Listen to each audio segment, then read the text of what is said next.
The World Cup has seen 8 different winners from its almost 100-year history. Of those 8, 6 of them have won it more than once. In fact, of the 22 World Cups we have seen, 16 of them have been won by one of Brazil, Germany, Italy or Argentina. The newest winner of the tournament is Spain, who achieved their first star in 2010. Not only has the World Cup only been won by a few select nations, it's also only ever been won by 2 continents, Europe and South America. Additionally, Africa, Asia and North America have all only ever had one semi-finalist, let alone finalist, let alone winner. So it got me thinking about each confederation's great hope for a new World Cup winner, from finding Europe's 6th winner to finding Oceania's first. Join me as we cross land and sea in pursuit of the next World Cup winning nation.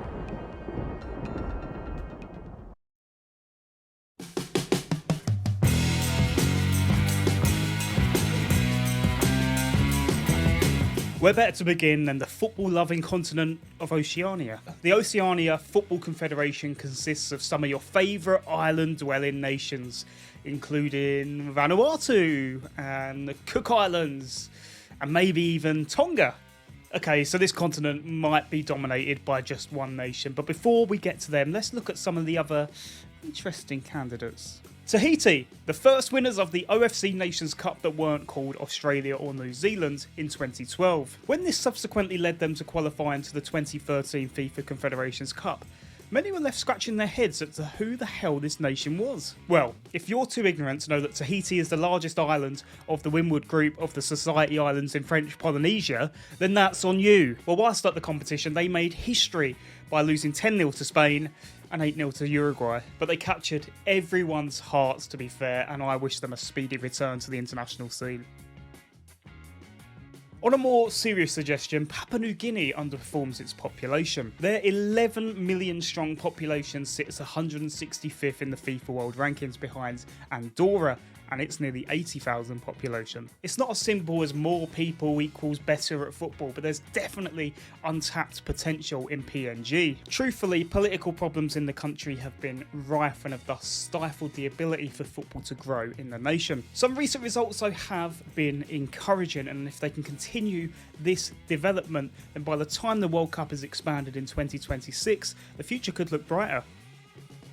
And lastly, I guess we should come to New Zealand, the largest and most successful nation in the OFC since Australia left the Confederation in 2006. A 5-time winner of the OFC Nations Cup, 4-time contender at the FIFA Confederations Cup, and have appeared at 2 World Cups. In fact, at the last World Cup they attended in 2010, they were actually the only nation to finish unbeaten. Unfortunately for them, that's because they drew every game and finished 3rd, getting knocked out in the group stage. Getting to the World Cup has always been a challenge for the Kiwis due to there being no direct qualification spots from Oceania. Until now. As of 2026, Oceania is guaranteed 1 spot for the World Cup and a possibility of a 2nd through the playoffs. Thus, given how dominant the All Whites are in this confederation, this may end up being known as the New Zealand slot. Regardless, a major gain in quality would be needed for New Zealand to win the World Cup. They're probably better off trying to figure out how to get through to the knockout rounds first.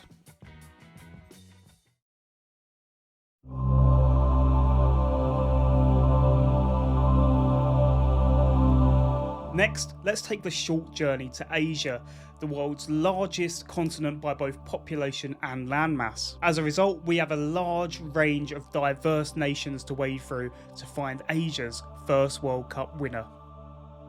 Firstly, let's look towards the Middle East to find a potential winner. Saudi Arabia probably has the best chance from this region of the world. With a sizable population and vast riches, this gives them the best chance from the region to become the next World Cup winner. The past couple of years has seen Saudi Arabia shake the football world up in its entirety with an influx of cash, which may actually help their national team in the long run. Given the heavy influx of foreign talent into the nation, if the kingdom would ever consider naturalising them into Saudi citizens in order to allow them to play for their national team, that could give them an advantage over their Asian counterparts. Though this isn't to say that Saudi Arabia hasn't performed well in recent times anyway. They have qualified for 6 of the last 8 World Cups, notwithstanding their amazing victory over Argentina in 2022. They'll certainly need more than what they currently have in order to compete for a title, but over the long term, who knows? Now let's cross 8,000 kilometers across the globe to find our next potential victor. South Korea in 2002 went on a magical run to the semi-final in their home nation. Now, refereeing was certainly interesting at the 2002 World Cup, but nevertheless, South Korea reaching the Final Four was certainly a magical achievement. Elsewhere, the nation has now appeared at the last 10 World Cups in a row. Add on to this the development of some superstars, including Heung-min Son and Ji-sung Park, and the nation certainly has some potential. Unfortunately though, they have yet to conquer their continent, let alone the world. Remarkably, South Korea hasn't won the AFC Asian Cup since 1960, and thus this could be a major stumbling block to them becoming a contender until they can rectify this issue. Our final candidate for Asia is Japan, with so many reasons going in their favour. Since first qualifying for the World Cup in 1998, the East Asian nation has not missed a single one.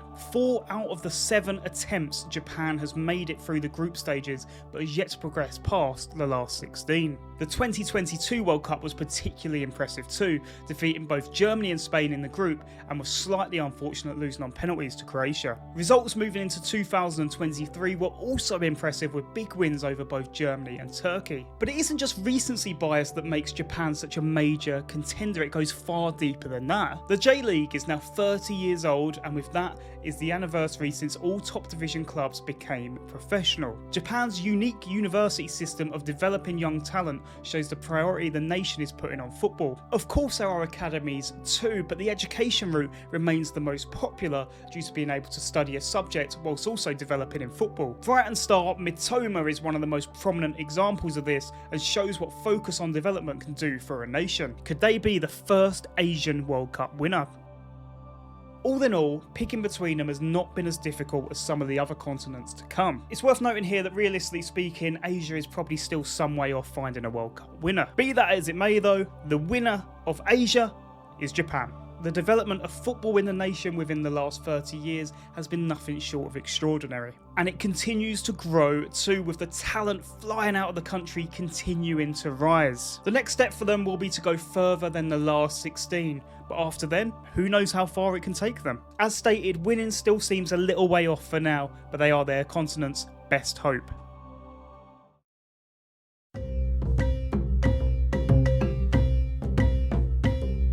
Let's now make the voyage down to Africa to find who their candidates are for the next World Cup winner. Before we take a look at our first candidate, let's make sure we look at the honourable mentions that won't be discussed in this list. Egypt, Cote d'Ivoire and Algeria could all state their cases for being their continent's first World Cup winner, but for one reason or another, they have not made my 3-nation shortlist for Africa. Instead, let's explore the nations on the table. The first nation to consider is Nigeria. The Eagles have strong pedigree within Africa, having produced some fantastic players. JJ Okocha, Kanu, John Obi Mikel have all graced the fields of top European clubs and have come with their own unique style. Coming in at least the top 3 in 6 of the last 8 African Cup of Nations, they are regularly a contender for its continent's crown. They are also frequent qualifiers to the FIFA World Cup, although their recent history is a little bit patchy and were not present at the 2022 World Cup. Development of the game has also been more forthcoming in recent years, with one ongoing project seeking to build facilities in left behind regions of the nation to help the game grow further. Potential issues within the country still remain though off the field. Boko Haram insurgency within the nation remains ongoing, as it has done since 2009, and the Biafra independence movement continues to rumble on despite being initially quashed by the government in the 1960s. Nevertheless, they are still one of the stronger candidates on the list. Let's move now to the north of the continent and to the nation Morocco. They had an astounding 2022 World Cup when they shocked the world by qualifying out of a tough group including Croatia and Belgium before knocking out Spain and Portugal en route to the semi-finals. It was here where the journey would end, but what an achievement, becoming both the first African and first Arab nation to reach the last 4. Building on this would be remarkable, but not unachievable. Certainly this current generation will inspire the next, and the nation's close links to Spain and Portugal give greater options for development of younger players. Perhaps if we're being a little picky, they are yet to develop a true superstar like some of the other African nations, but they are still very strong contenders. Moving back into West Africa, we come to the nation of Senegal. The holders of the African Cup of Nations, and at the time of recording, are aiming to win back-to-back championships. The nation has now made the last 2 World Cups in a row, and momentum certainly seems to be in their favour. Truthfully though, there has been great Senegalese players since the dawn of time.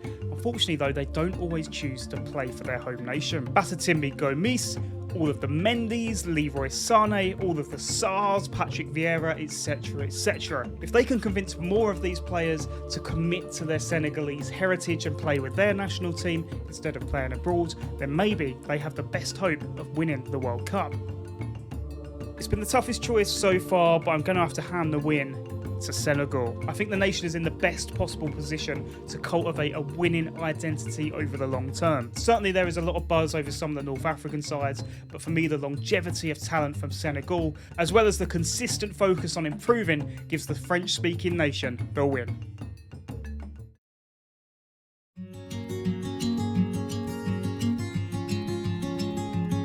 Let's head now to the far north of the equator, to the very aptly named continent of North America. An interesting makeup of nations reside here, including the big 3 of Canada, Mexico and USA, the Spanish-speaking Central Americans, and finally the Caribbean. Unfortunately though, in a football sense, it would be disingenuous to pretend that the winner wouldn't either be the US or Mexico here. Certainly other nations in the continent have had their moments of greatness, including Costa Rica's fantastic group victory in the 2014 World Cup, but none of the other nations can rival the US and Mexico at this point. Beginning with Mexico, the nation is a major lover of the beautiful game, and this love affair has often been reciprocal. Mexico loves football, and football loves Mexico. They are serial winners of the CONCACAF Gold Cup, winning 9 times out of a possible 17. They are also stalwarts of the World Cup, only missing 5 of the 22 iterations. Unfortunately though, for as much as they've threatened, Mexico has probably underachieved on the world stage. Only once has the nation progressed past the last 16, and in 2022 they were knocked out in the group stage. Yet we know they have more to offer. We know they can produce some great players. We know they can produce some great coaches as well, but it's just getting that structure all right in the right moment. If they can align with the right projects and see it through, it will bear more fruit for them. The United States, on the other hand, underachieves in its own way. Unlike Mexico, the nation has been to the last 4 of a World Cup. Unfortunately for them, it was in 1930 and no one currently alive saw it. Since then, they have regularly got through the group stage, but similarly to Mexico, bowed out in the last 16. Given the enormity of the United States' population, one may expect them to produce better talent than they currently have. However, for some strange reason unbeknownst to me, football, or should I say soccer, isn't their favourite sport. They prefer basketball and baseball and American football for some reason. And as such, the barriers to entry for soccer within their game is far greater than most countries. A lot of young talented players can be lost to the cost of putting a child through endeavours such as the American Youth Soccer Organisation. If they can break down these guardrails and allow young players to develop their technical skills, they could be far stronger as a nation. This has been an incredibly close call between 2 nations who are very evenly matched. The US has the population and the higher standard of living, and has also been the nation that's reached the furthest in the World Cup so far. But Mexico, I feel, has the fire, the passion, the desire to win the World Cup, to be the best nation in the world that isn't currently there for the United States and its soccer endeavours. Players will continue to come off that Mexican conveyor belt and light up Europe. The missing piece though is cultivating a winning system to complete that jigsaw to win the World Cup. But Mexico, I'm behind you.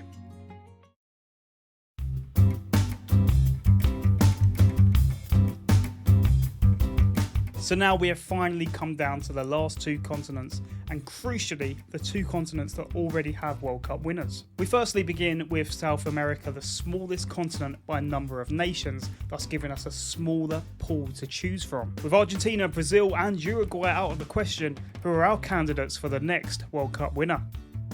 Firstly, we're going to be looking at one of the nations that appeared at the inaugural first World Cup in 1930, and that's Peru. The nation has regularly been a plucky underdog on the international stage. It's a two-time winner of the Copa America and was runners-up as recently as 2019. At the World Cup, the nation has only appeared at 5 tournaments, including only making one of the last 10. In this case, you may be wondering why Peru is even on this candidates list given its frankly dismal record on the global scene, but my thinking is this.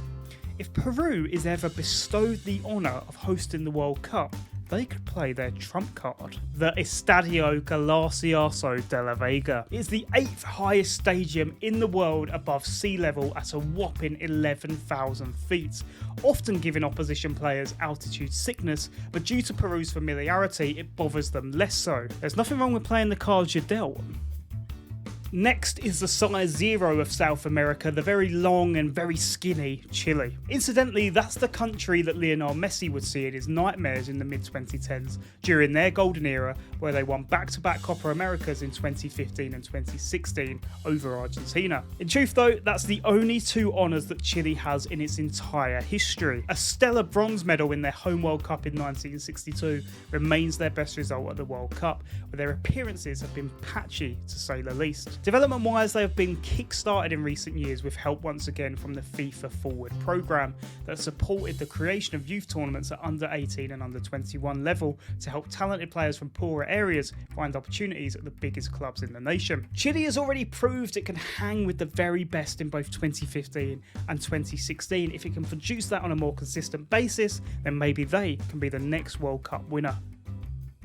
Lastly, in South America, we come to Colombia, a nation with a very similar record to Chile. Attendance at the FIFA World Cup has also been rather gappy through the years. Their best result here was a quarter-final exit in 2014, where a young James Rodriguez stole the hearts of many suitors. In the Copa America, their best finish was a 2001 victory, where they were a little fortunate that Argentina withdrew from the tournament and Brazil were knocked out to Honduras, of all nations. Colombia have recently launched a rather ambitious project to unite all staff from all the youth teams right up to the senior level of international management to one defined methodology of playing style, whilst modernising the infrastructure to help facilitate progress. This all sounds very promising, but will require a lot of resources to make it a successful one. The FIFA Forward programme, which I am certain to cover in another video on another day, makes it very difficult to discern which of these South American nations should be given the win here. But still, you want a verdict, and at this stage you probably expect one, so I'll oblige. Chile is my pick from South America, barely pipping Colombia to the post. The major difference here was my confidence in each nation's programme of developing football within its nation, which I think Chile just has the edge on.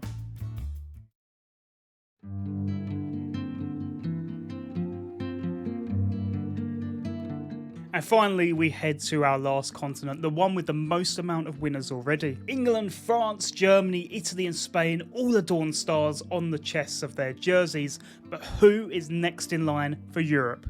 Let's find out. You know what we haven't done on this channel enough? Talk about Croatia. If you don't know what I'm talking about, maybe check the card above me or the link in the description after this video. I'll keep it relatively brief as most of you know the score by now already. Croatia, in its almost 32-year history as a FIFA member, has majorly overperformed its size at the FIFA World Cup with 2 bronzes and 1 silver medal, but is yet to taste gold. Into the European Championships, they haven't been as successful, with a quarter-final finish in 2008 being their best result. If Croatia are to be the next European winner, it may be a way off yet, as the recent star-studded team, including Modric, Rakitic, Mandzukic and Perisic, is now tailing off, and it will be left to the next generation to build upon the foundations laid by these Croatian greats. The Netherlands is next, possibly the most unlucky nation not to already have a star on their kit. Their 1974 golden team featuring Johan Cruyff won the hearts of all that tuned in, but they were unable to win the trophy. 4 years later, they finished runners-up yet again, and in 2010, with an all-new generation of Wesley Sneijder and Arjen Robben, silver was the best they could muster. At the European Championships, they have been victorious on one occasion after recovering from an opening game defeat to the Soviet Union to end up winning the final in Munich with goals from Ruud Gullit and Marco van Basten. It seems almost impossible to believe that the World Cup trophy has eluded the Netherlands so far, but they still remain a very valid candidate candidate to be the next World Cup winner. Finally, we come to another one-time European Championship winner in the shape of Portugal. It was in 2016 when they first tasted victory in the Euros after finishing runners-up in their home tournament in 2004. At the World Cup, it's been more of a mixed bag. The best result was in their first World Cup in 1966, when the legendary Eusebio notched 9 goals and Portugal finished third in the tournament. Since then, only one other semi-final appearance has come for the Iberian nation. It can be argued that frankly they've underachieved given some of the talent that's come through their nation. Luis Figo, Rui Costa, Deco, Cristiano Ronaldo, Pepe, etc. Yes, it was a Guinea-Bissau born Swansea striker that provided the winner to give Portugal their only honour so far. The verdict here is that whilst you have the two opposites, Croatia, who has perhaps overachieved, and Portugal, who has perhaps underachieved, it's the nation in the middle that I'm going for, and that's the Netherlands. They have produced some fantastic players throughout the years and have yet to make that final step to become the World Cup winner.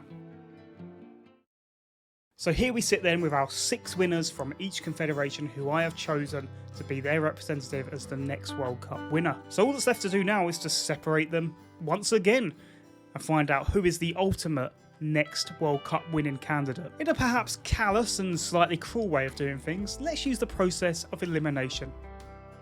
New Zealand were our representatives from the OFC, but there is no chance they are going to be our ultimate candidate as the next World Cup winner. They are comfortably the weakest team here and thus have to be eliminated at this stage.